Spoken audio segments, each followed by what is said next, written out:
Good morning. In our book club last night, we talked about the fact that there is a gentleman running for office in Georgia who says that he thinks that Muslims should not be granted the freedom of religion. He doesn't believe that they deserve that. And we also talked about there are other voices in our culture now saying things like, if America is to be one nation under God, we need to pick the one God and only have that one God and not tolerate other religions.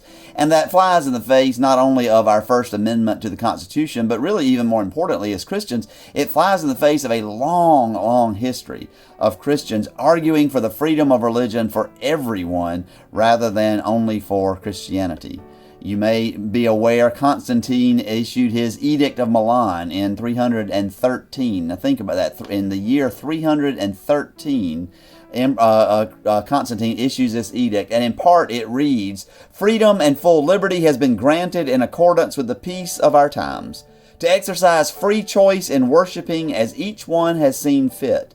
This has been done by us so that nothing may be seen to take away from anyone's honor or from any religion whatsoever." We're not going to interfere with anybody's religion. We're going to instead allow everyone to practice their religion as they see fit. 313. Even more impressive, I think, Tertullian, who was a theologian, wrote to a leader in the city of Carthage sometime in the very early 200s, over 100 years before the Edict of Milan. And in that he made it clear that he doesn't think all religions are equal.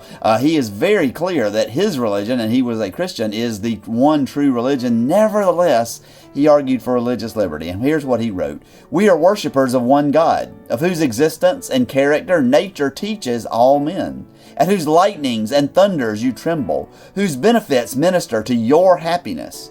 You think that others too are gods, whom we know to be devils. However, it is a fundamental human right, a privilege of nature, that every man should worship according to his own convictions. One man's religion neither harms nor helps another man. It is assuredly no part of religion to compel religion, to which free will and not force should lead us."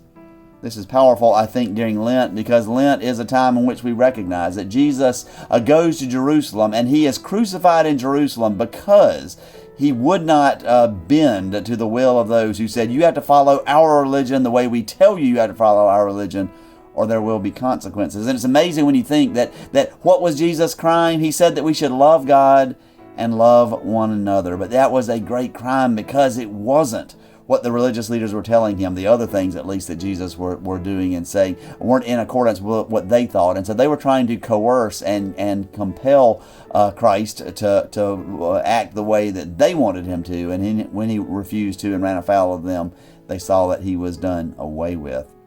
And so it's a reminder to us that our job is not, as Tertullian said, to compel others or to force others, but rather out of free will, to be lights that shine so beautifully they will be drawn to Christ. They'll be drawn to our way of life. And we can do that legally by insisting upon our elected leaders that they will allow the religious freedom of all religions, by being respectful of all religions, even while we draw distinctions, and by making sure that indeed we love God and we love our neighbor.